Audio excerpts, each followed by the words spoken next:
Perhaps no technological failure is better known or more lamented than that of the Dvorak keyboard. Since the early 1870s, nearly every typewriter used a keyboard with what's called a QWERTY layout, named for the 6 keys in the upper left-hand corner.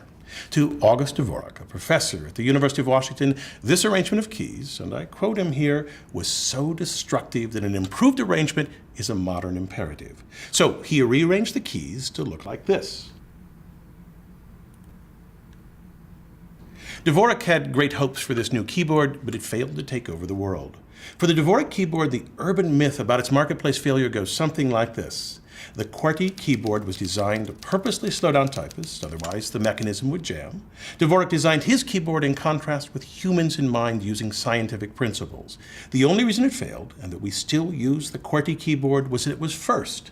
And we draw the pat conclusion that the marketplace never changes. Whoever is first always wins.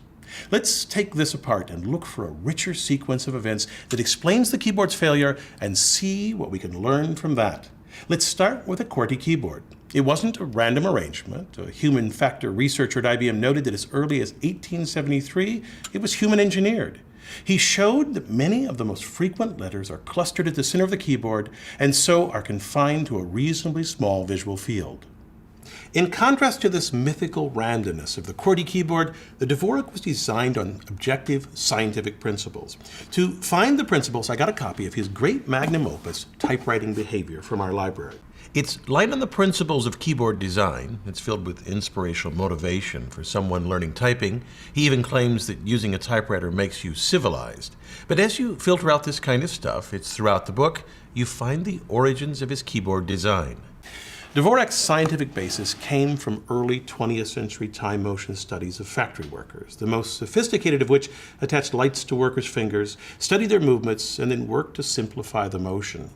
Today it smacks a bit of elitism, workers themselves incapable of finding the best motions, and so needing a scientific method to tell them how to work. In this book, Dvorak mentions these studies, implying that he used them to find the shortest, most direct paths for typing. Yet most often he recommends that beginning typists study these photographs to improve their skills.